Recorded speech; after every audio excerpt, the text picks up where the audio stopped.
Welcome back for another episode of Show Up with Sarah. I am actually here with another Sarah. And so she is the host of Facing Fear with Sarah.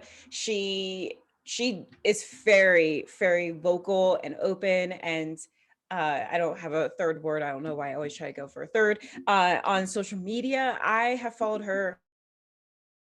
I met her, goodness, 3 or 4 years ago now, when we Mhm. did like a quick ambassadorship for a company, and I just think that she's super dope. I love the topic of her podcast, but she's been sharing a lot about her current life, and we will get into that. Welcome, Sarah Hauk. How are you? Yeah, thank you so much for having me, Sarah, as well. At least we do have the SARAH and SARA thing going for us. So we have a little differentiation there. But yeah, I would agree. It's been fun watching you do everything you're doing as well, and your book and Oh, thank all of you. that. And I would like to follow in some of your footsteps. So I am very excited to be here talking to you from Indianapolis while it's an early day for you in Colorado. Oh, So thank you. It's not too bad. I unfortunately have become a grown up in the sense that now, like, I wake up and I'm oh, I'm rested, and I woke up on my own. What time is it? And I'm like, 6:10. I'm like, who's waking up at exactly. this time? Like, for some reason, it actually bothers me that I just naturally wake up before 7 a.m. because I just curse the like I was like, this will never happen in my life. But yeah, Yes. now it's real. So I the thing that I like about our podcast and like our just general themes is that I feel like if we were one company, we would work in tandem because I'd be like, you have to show up for yourself. And you'd be like, you have to, how do we face this fear? And then I'd be like, and now I'll take it from here. And then you're like, now we're on to another piece of fear. And I'd be like, I take it from here again. Like, I just like feel like we would be, people need literally both of us. That's what I'm trying to say. Yeah, and I realized in looking at your stuff and our titles, my podcast is just called Facing Fear, but like everything on the website and all of that, like a lot of my logos say Facing Fear with Sarah, and your Yeah. show is Show Up with Sarah. And I don't know about you, but I chose that very intentionally to just show the audience that I'm not just going to like force you to face fear by yourself. Like, do this with me. Like, let's do this together. And I know that's a part of your shtick as well. So I love that we're trying to be in there and we're not just preaching at people. So I hope that they get that from both of our brands. I hope so too. It's funny because I actually try to be really cognizant whenever I say like we really have to work on like with my clients. We'll be talking about something and I'm like, so it just I think that this is the point where we really have to like confront. And I'm like, or well, you do because I'm actually technically not doing this. But Right. I used to get really annoyed whenever I would talk to like a therapist or a friend or someone back when I was like really deep in my depression, and they'd be like we can do this, and I'm like, you aren't doing anything. I am doing all the hard work. Like, please stop saying we. And I know that it's just something because when you are there with them, you're like, we're doing this, we're a team, like I'm in your corner, right? But then yeah, like I remember like on the flip side when I would be like, this you are not doing a gosh darn thing, please be quiet. And so yeah, I do like that, but it is something that I'm like, I'm trying to catch myself, but also I'm like, I'm in your team, like we're a part of this, we're doing it together, like I feel your pain. Um Yeah. so okay, as I told you like before we opened, and also I've just thought about it forever. What made you decide I do want to call this Facing Fear? Yeah. So it started as a blog, and the blog was called Passion Profiles. And I started interviewing people who were chasing their passions. It's the most boring, worst name ever. But I learned through interviewing people who were chasing their passions that they all had one thing in common, and that was they had to face some type of fear to get there, to make the step to do it. And then I started realizing that fear is something that we all experience no matter what level of economic status you are, what gender you are, race you are. We all face fear. And I remember as I was building the podcast, I was thinking about this last night. I was torn between calling it facing failure and facing fear. And I'm so glad I went with facing fear because it's much more active. It can be defined in so many different diverse ways. And it's something that all of us will face once, twice, probably multiple times, big, small fears. It's all over the board. So essentially, it came down to wanting to have a show that could be applicable to just about everyone and a space where people felt welcome and included. And yeah, the facing fear really came together in 2020 when I hired a designer to do all my logos and branding for me, and she made it badass and wonderful. And it's just my thing. I love it. I do like your logos. I like them a lot. I so I do like I'm really happy that you chose facing fear because you are right. Like that is way more relatable and applicable and it is diverse.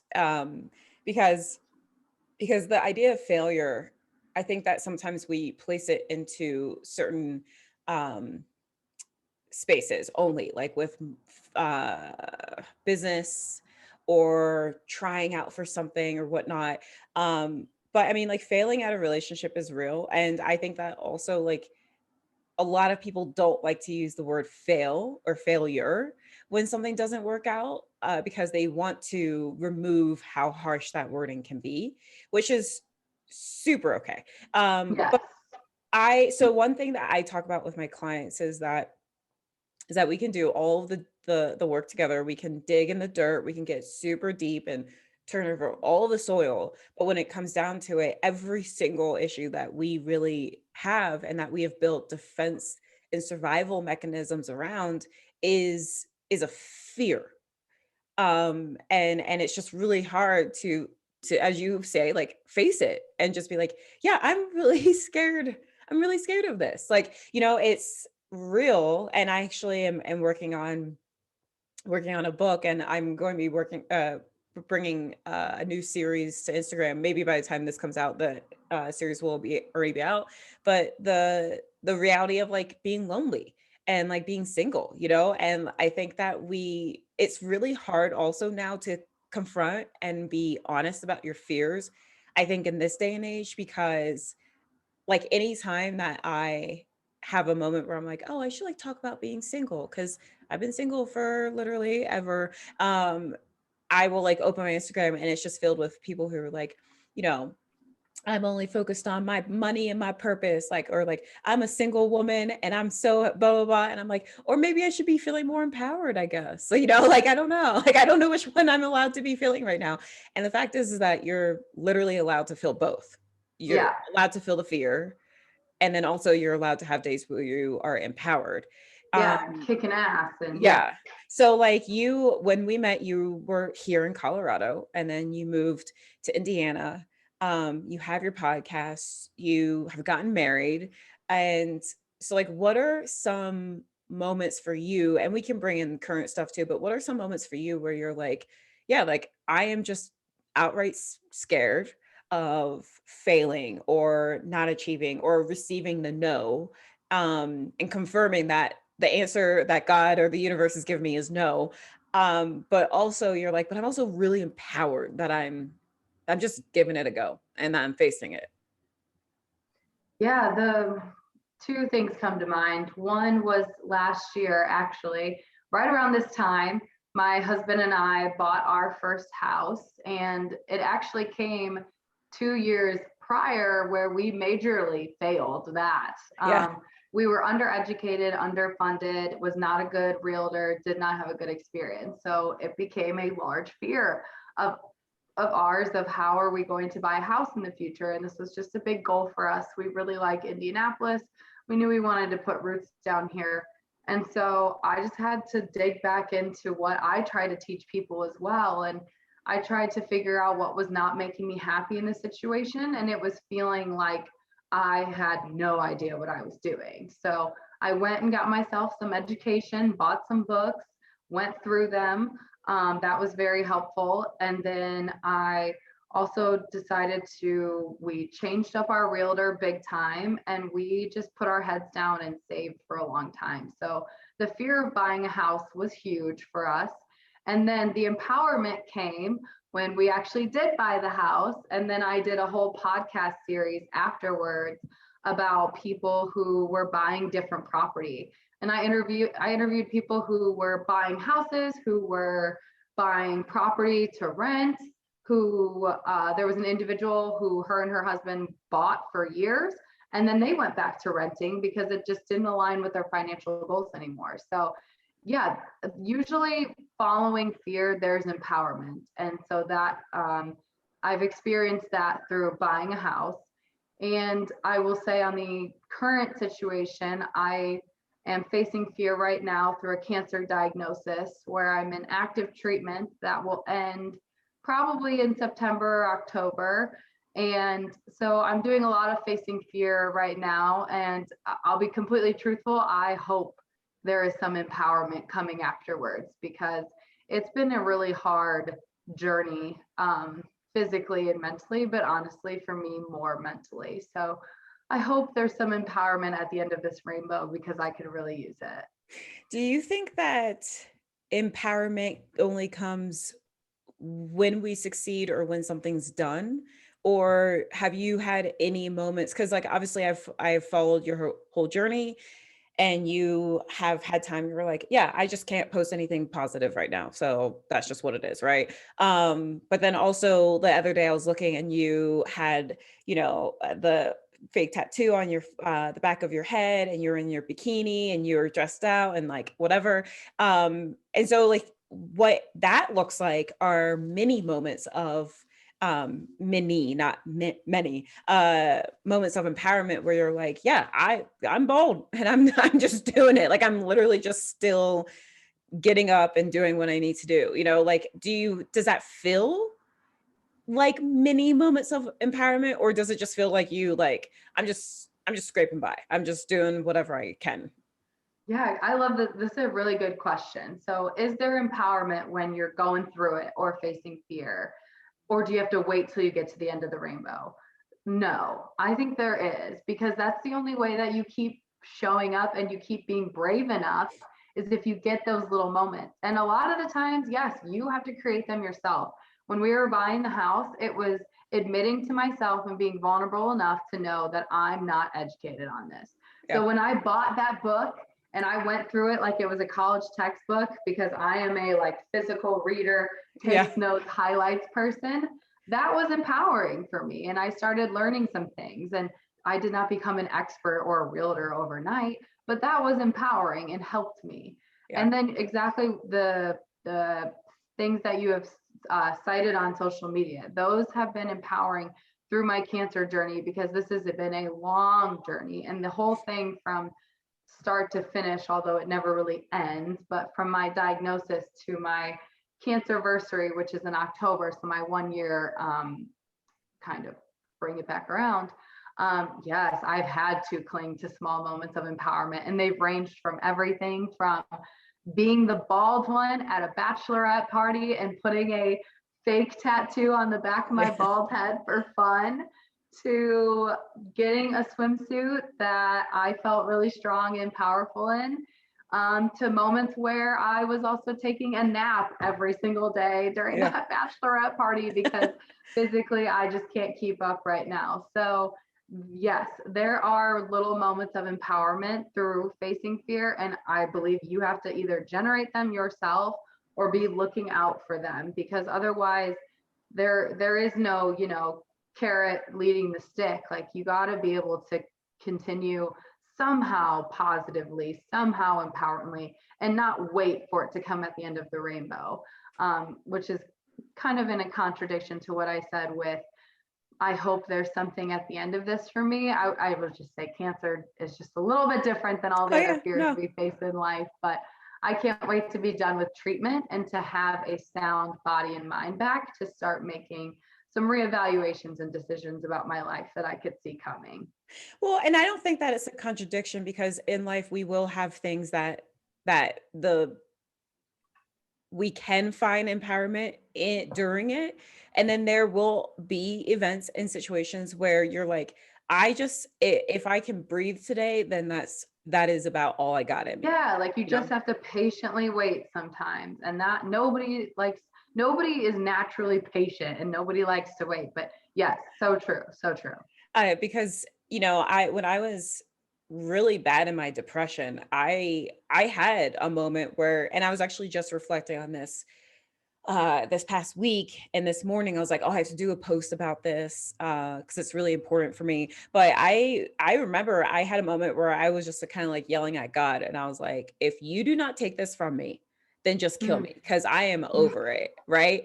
And I yelled at him about that, and then I think it was another 2 years until I got like a diagnosis. And so it is interesting because now I can be like, yep, I yelled and then he healed me. And it's like there's so much time in between those two things, and I don't remember what I was doing in between those two things, except for probably just scraping by and just being like, I get up and I do this and then I go here and then I go to bed, I guess, like, Yeah. um and so much time can pass, like it's I had the opportunity of interviewing a cancer survivor, Sabrina Skiles. She was on my Yes, I podcast. listened to that Did one. you? And it was really dope to talk to someone who, I mean, she's young, vibrant, like she's a mom. And because I think that we also sometimes forget um who can be hit with cancer. And Hmm. one thing that I've always felt kind of like a dick about is that my mom had cancer before I was born. Right. And so I always forget, like, I am directly connected to someone who had cancer.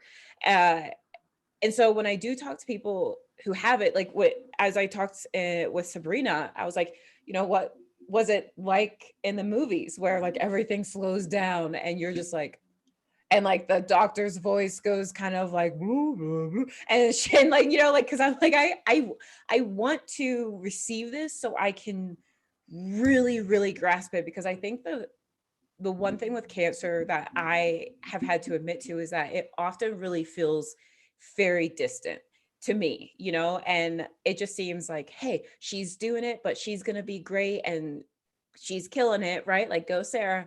But the reality is that, like, I mean, you are quite literally fighting for your life. Um, what has it been like to go from, because I mean, you still work out, but what has it been like to go from like super athletic, really fit, just like you make plans and then you do them, to now have to step back into this place of fight and grace and patience? It has been super hard for me. When I was diagnosed in October, it's cancer is just so ironic, or at least my journey. And I will say that cancer is so different for every single person, even if they both have breast cancer, even if they both have lung cancer. It's really different for every person. But I found my lump in September, got it checked out in October, confirmed in October that it was cancer.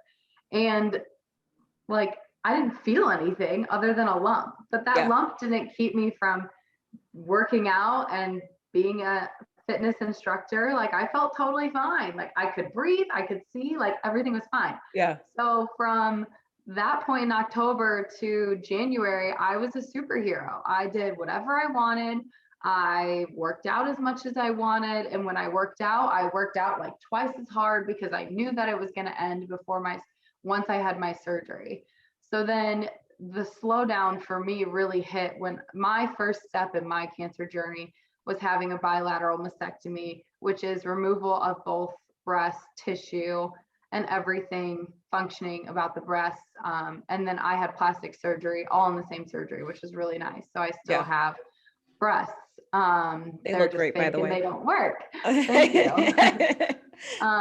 But that was really hard because I was inactive from January to probably mid March. And for a long time, I actually did a good job. Like I did give myself a lot of grace. I knew that walking a half a mile was a freaking victory. Yeah. I remember the first day I went back to the gym and walked on the treadmill, like that was a victory. Yeah. And I did okay through that because every step you take forward really does build on top of each other. And I started to come back to that person who I was before physically. Yeah. But I'm not going to lie, though, there have been many moments, even now it's, end of May, where I think back to 2020 Sarah that was running a marathon and training for a marathon and wondering, how will I ever get back to that spot? But I will, and slowly but surely. And you do have to be very graceful with yourself, a lot of patience, and just do the best you can with what you have right now.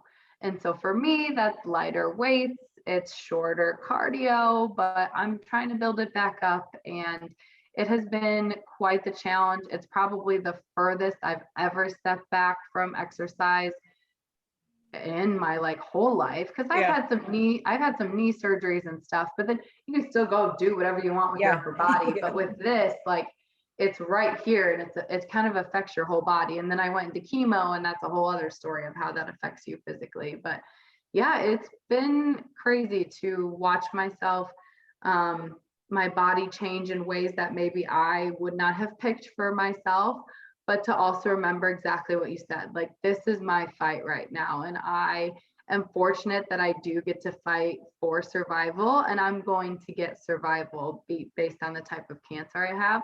So that really needs to be my end game. But it is Yeah. very hard to focus on that some days and be thankful for that some days when I used to be doing all these other things. But physically, I'm doing pretty well on this journey, and I'm very thankful. And so I do have I mean, not like this is all not personal, but I do have like a personal question in terms of you you're practically, I feel like, newlywed. I don't know how long that term lasts for, but like, I mean, you guys have only been married like a couple of years, right? 2 years, yeah. Okay, yeah. How has this affected your marriage? Because obviously, um, this is something that you both are going through together, but at the same time, you're going through it. It's your body, right? It's potentially your future. I don't know how like chemo and things like that work anymore, but I know that when my mom had it, it was like, oh, you had chemo, so you can't have kids anymore, type thing. And like obviously this is like the time in your lives where you should just be like running around, having fun, practicing making babies, just like traveling, seeing things, like, so how has it affected your marriage in both the good and the bad? Yeah, at the beginning, okay, so we were getting to practicing for babies right before I was diagnosed. Like, Yeah. we removed all protection and just were like, we're gonna let God do his or her thing there. And then we were diagnosed, and when I was diagnosed, yes, they tell you the day after, like, do not get pregnant because Mm. you're about to go through a lot of stuff right now, and we want you to survive, and we do not want to add anybody else or any other difficulties into this. So it was kind of like, whoa, because we were, playing the loosey goosey game there for a second. Yeah.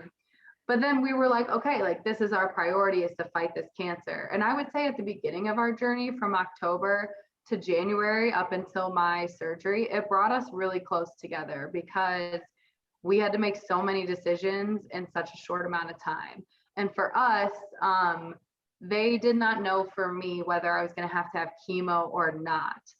But because of my age, being 30 years old, and because we do want children in the future, we did go through IVF in November.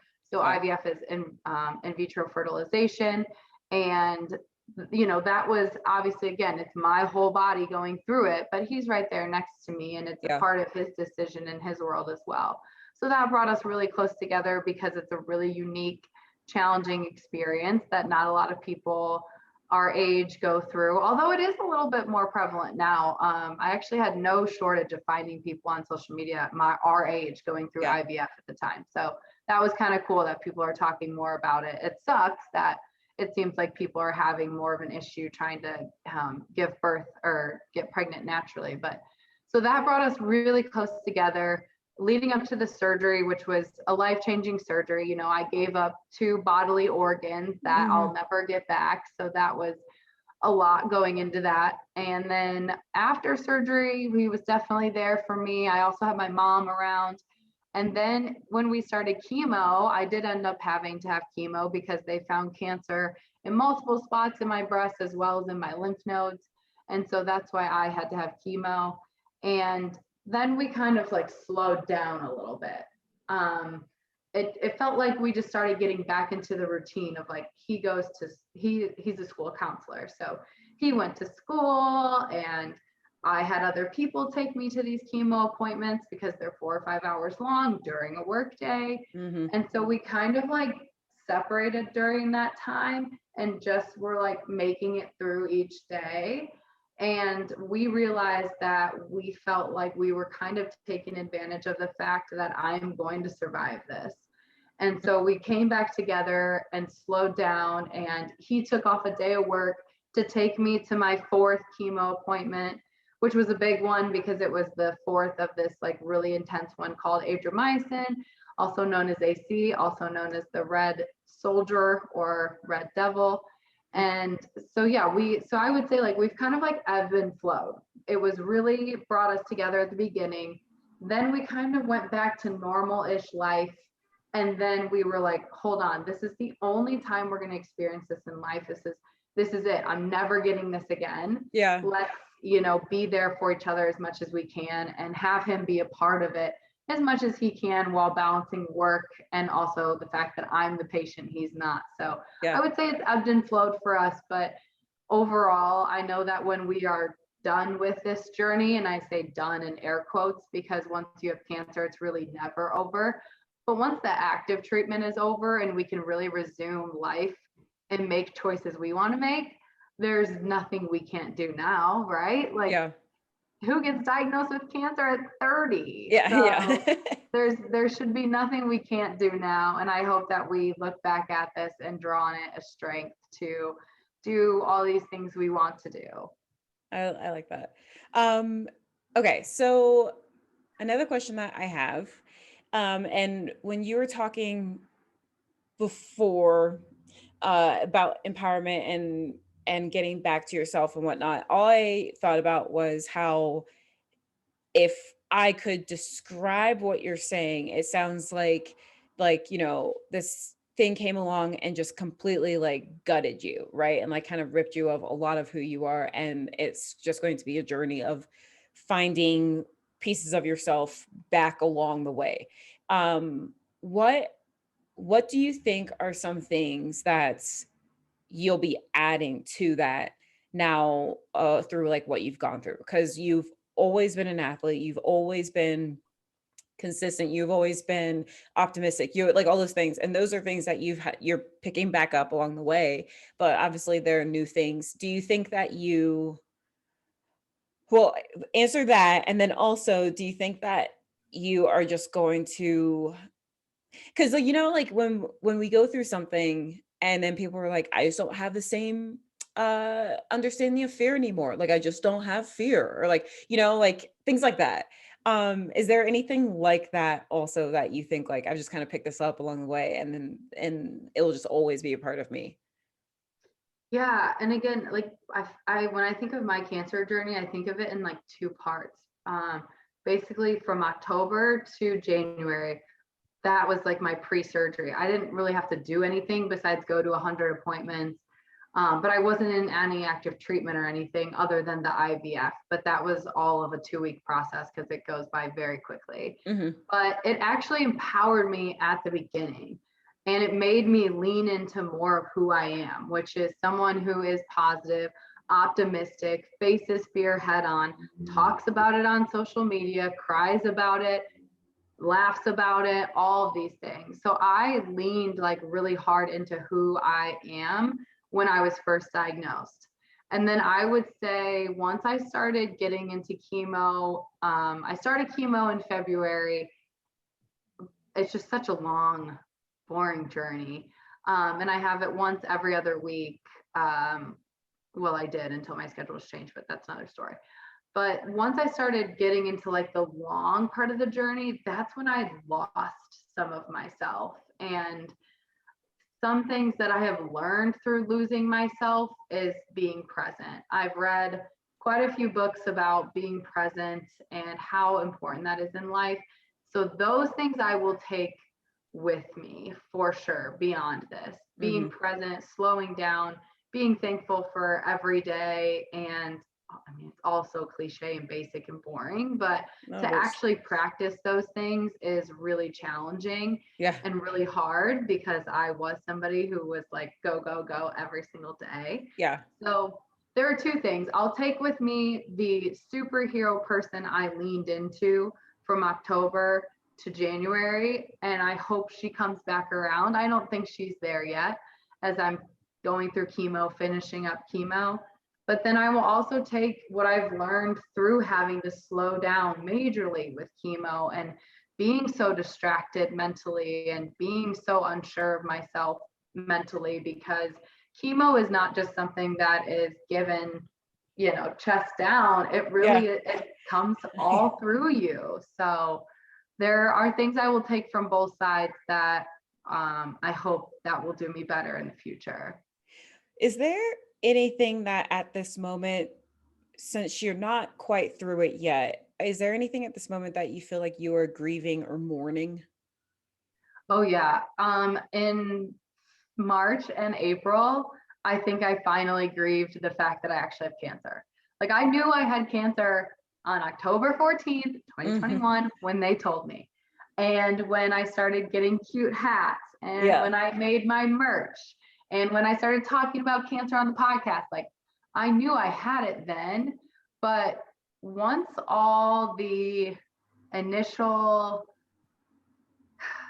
I don't want to say excitement, but like once all the appointments start slowing down and then Yeah. you actually have to do the work that requires you to survive cancer, like chemo, Yeah. I started like really losing and being super emotional, crying all the time, really hormonal. Again, that comes with side effects of chemo, but I think I grieved it in March and April and in May still. And I still kind of am because it is pretty bizarre that I have this really big thing. So the grieving, I've learned that you don't get to decide when you get to grieve. You really don't. Yeah. And luckily for me, I'm around people who have supported me when I was super happy and superhero Sarah, and then also supported me when I'm just crying at noon at work and I get in my car and I go home because I just can't do it for the day. So I've learned a lot about grieving, but I would say that the thing that I probably grieve the hardest is the fact that I actually have it. Like it's so weird for so long. But now I know I have it. And actually, what else has made me realize it and probably has been good for me is looking at Facebook and Instagram memories. You know how you can like go Mm. back a few years, Yeah. because my whole life now will be defined as like pre and post Yeah. diagnosis. And I think it's been, I love memories and I love looking back, but I think it's been helpful for me in the grieving process to look back at that person who had no idea like what was coming, and knowing that like here she is 7 months later still doing okay. We're not great, we're not thriving yet, but she's still doing okay. And so yeah, that's been my grieving process so far, and clearly it's not over. And the other thing that a lot of people probably assume with my journey that I've grieved a lot is the loss of my natural breasts, which Mhm. I actually really liked. I was not excited for the quote free boob job that some people label it as, which is absolutely not true. Yeah, yes. But luckily my plastic surgeon did a really good job. So I'm thankful that they feel and look like me. And then I lost my hair too. And I grieved that hardcore when it happened, when I actually had to shave it and everything. But shockingly, being bald is not that bad. Why do you think you grieved it so much? Because so like I cut my hair from like shoulder length to this to go allow my natural hair to grow out, right? And I do remember like when I did it, I was like, oh my goodness. Like when I did it, I was like, yes. But then like for a couple months after, I was like, no, and I realized like I talked about this on a different podcast, but I realized that for me, they were just so it was a mix of the feminine stuff and like societal things and stereotypes and whatever, and then also like racial things like, is my natural hair now, does this make me too black, or like am I making a statement, or will people take me seriously, like, and it was just like a complete like of like everything that I didn't even consider. And then when I like, yeah, for months I was just like I bet I look like a boy, and also, like so like for you, like yeah, like what, cause then now I'm like, it's just hair.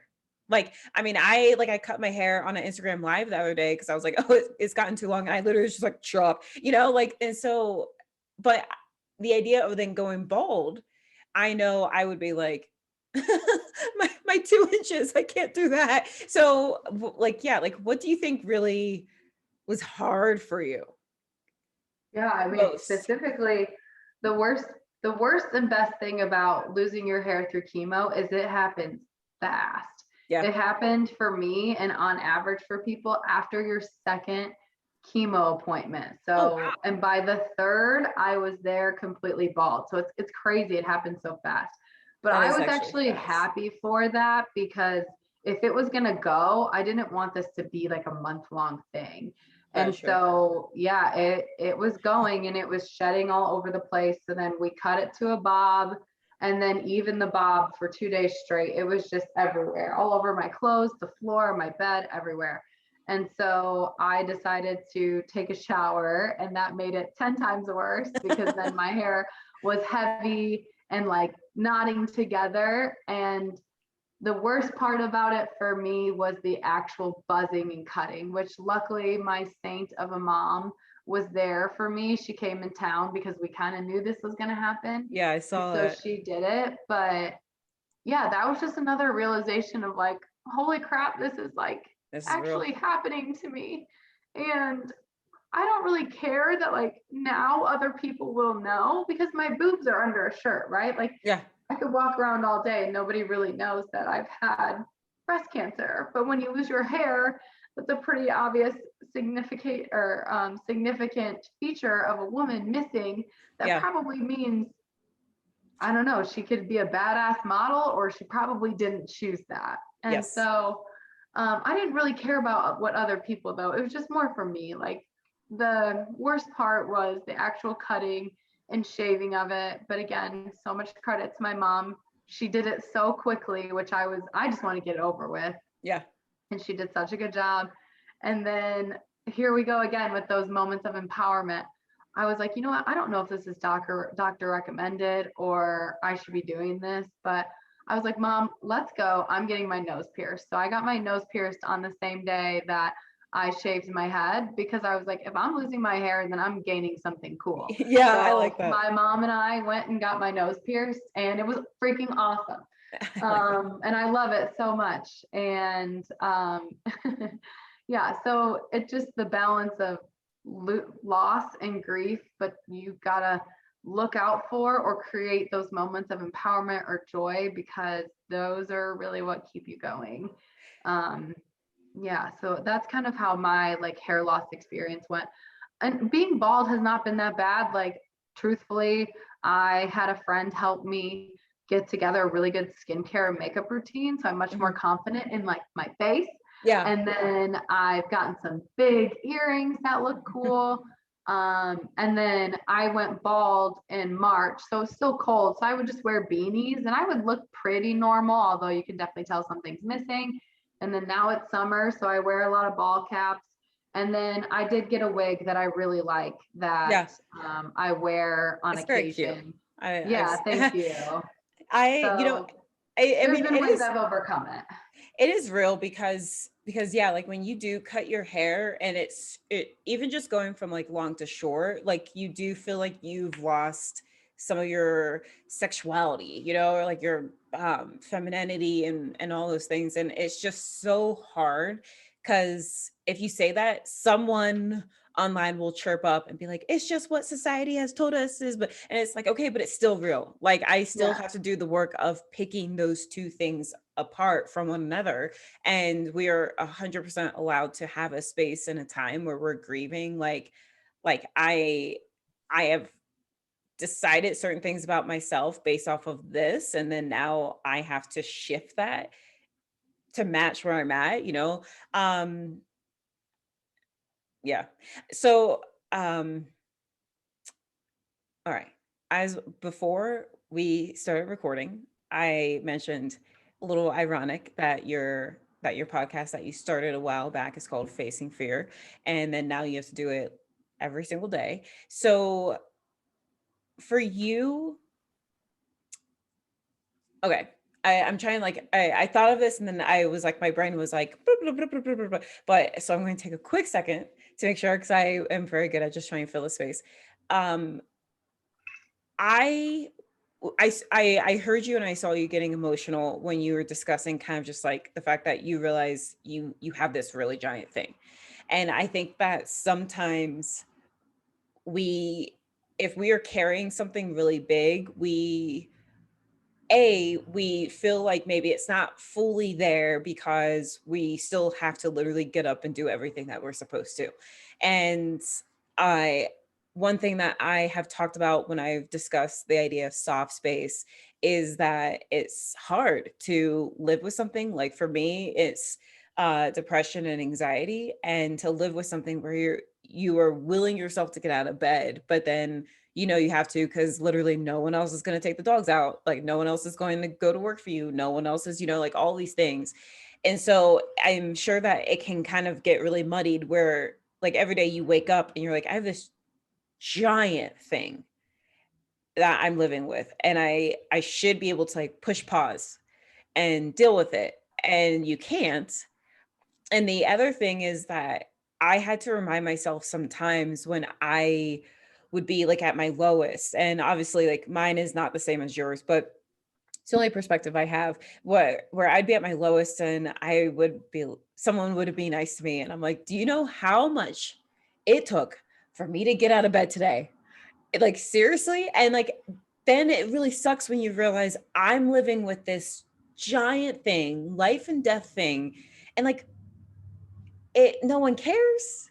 You know, like Yeah. it doesn't technically affect a lot of other people. Like it affects your core group and obviously people in general care, but like technically most people don't care, you know, and it kind of when I was at the worst of my depression, it felt like I was constantly hindered with this boulder that I alone am carrying or pushing up a hill. And then also if I succumb to it, I would just kind of be like a blip, right? And like people would be like, that really sucked. And then everybody would move on. Um, is there any of that type of fear for you or that type of like anger that can sometimes happen where you're like I literally I have cancer, like, and you're being a dick, you know, like, or like, you know, whatever, or like, I got myself out of bed today, and like, these freaking people don't even know, and they don't even care, you know, like, is there anything like that? Yes, I experienced a lot of that at the beginning when I still had my hair, I still had my natural boobs, I hadn't had surgery. It was diagnosed in October. I like told the world about it like a week later. And then I finally had surgery in January. And so, yeah, before we started recording, I think I was telling you like, yes, cancer is hard, and the treatments and every decision you have to make and knowing that you're dealing with something that could kill you is hard. But for me, what's been harder is living with it every day, because you're right. Like, I to get out of bed some days for me is really hard, and then to go to work and then to just move around. And it's not like you want every single person to roll out some red carpet for you and be like, oh, I heard you have this, like, let me hold your hand to the next location we're going to. You Yeah, don't. But at the same time, you kind of want people to know, like, I'm dealing with this enormous thing yeah, and I'm still trying to be normal. yeah, So those two contradictions have been very hard for me, but it's such a blessing and a curse, right? Like it's such a blessing that nowadays cancer care is 100% outpatient. Hmm. So what's my alternative? Like being in a hospital for 2 straight months and getting chemo? No, that sounds horrible, right? Like Yeah. I get to go outside today, or I already did, and feel the sunshine on my face and exercise. But at the same time, yeah, you just kind of, like you said, want to hit this pause button and be like, can I only deal with this right now? Because I could tell you what, there's some stuff that I could give zero shits about anymore. Yeah. Or the things people complain about. And I'm just like, oh my God. So Yeah. it's both. It's a blessing and a curse. It's a blessing. I think that you and I have conquered some stuff that's really hard personally and is very one-on-one, but it's a curse because I agree with you. Like sometimes you just want everybody to know, like, this is what it took for me to get out of bed. So let's just try to be a good human today, everybody. And that doesn't always Yeah. happen. And that's just life. And that's just how other people choose to live their lives is not up to us. We can only control what we can do. And so I'm doing my best to try to have a positive attitude, but attend to these cancer appointments, take them seriously, but also realize that this is temporary. This is not going to be forever. So Yeah. let's try to have the best attitude we can have in it right now, even though it's hard, but there's still happiness. There still is joy out there somewhere. Why are you sharing so much of your journey on social media? Yeah. And again, I go back like kind of my first chapter, my second chapter, from October to my surgery to right after my surgery and then getting into chemo. It was cathartic for me. It was a way to release. I love writing. I love putting together like cute Instagram stories. I think I'm a good storyteller. So it was all cathartic for me. It was for me Hmm. and my healing. I also just knew that it was really unique and that, I mean, I don't know that many other people who get diagnosed Yeah, after so being young. extremely healthy at 30. So I kind of Yeah. wanted to show people like what it's like. But as I've gotten more and more into this world and made more cancer friends, everybody's journey is so different too. So I'm just showing one example of a journey, but above and beyond, it has been cathartic for me and it's been a release for me because there was also a period in March and April where I went off social media for 3, 4, 5 weeks Yeah. and just tried to see like how that would feel. And it was fine and it was good for me in the time too. But I really do enjoy the ping ponging of the back and forth between people I know online or people I don't know. And again, I just am keeping this mindset of this is the only time I'm going to have this. I'm never going to have a reoccurrence. This is temporary. So I'm just going to continue to put it out there. And I do think that it is inspirational and motivational, but it's also very vulnerable for me to share.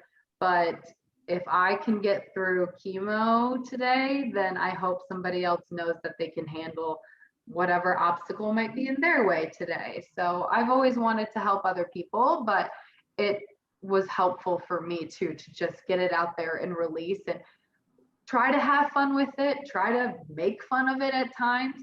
I cry on there when I need to cry. So just showing the whole spectrum of life is not always perfect and just letting people in. I enjoy letting people into my life. So that's been kind of the main motivations for continuing to share. All right, so I have 4 questions left for you. First question. With that said, that's kind of like a good segue. If you today could go back to um the day after you got diagnosed, what is like the one thing that you would either suggest or tell yourself or do? That's a really good question.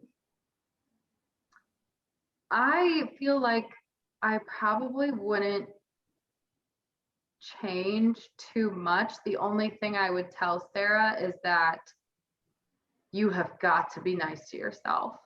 This is going to be really, really hard. And you have got to be nice to yourself and treat yourself really well, like the whole time, girlfriend, not just from now till surgery, the whole time. So that would probably be one thing that I would tell her is Yeah. you've got to be nice to yourself and you've got to be like your biggest lover through this. I mean, that's making me emotional just because it's like it's really, really hard to just be nice to yourself. You know, like when you are trying to find your way, you Yeah. think you will life is just so full of being in a maze that you've never been in and then getting your mad at yourself for not knowing the path. That Yeah, and it just never yes. makes sense, you know, That's like a I love visuals and that's a really good visual, yeah. Sarah. So I do love that. And then for someone, let's say that there's someone that's listening to this right now and or not right now, but right now when this is you're listening anyway. Um, and they just got that call. Um, what's the one thing that you would say to them? Yeah, just the one thing that you would say. I would say like one long sentence, but I would say that they need to be comfortable with their medical providers, and if they're not, to seek elsewhere, to ask questions, to take notes, to get organized, to stay on top of the bills coming your way and what you're responsible for and what insurance is responsible for. So my first advice is really not sexy organizational advice. Because if you can organize everything coming your way, you'll be less stressed and you'll make better decisions for yourself. That was good. I have to say, like, another thing would be to advocate for yourself. I've had the best care in the world, but I did have to stand up for myself once, and it was not easy to do. And I cried to my sister, who's a nurse, on the phone about it, and she encouraged me to do it. And guess what? The answer was what I wanted them to move back some of my treatment. And I was really afraid of asking them that. And the answer was, yeah, okay, sure, we'll do it. You don't know until you ask. So Yeah. advocate for yourself if you're not comfortable with something.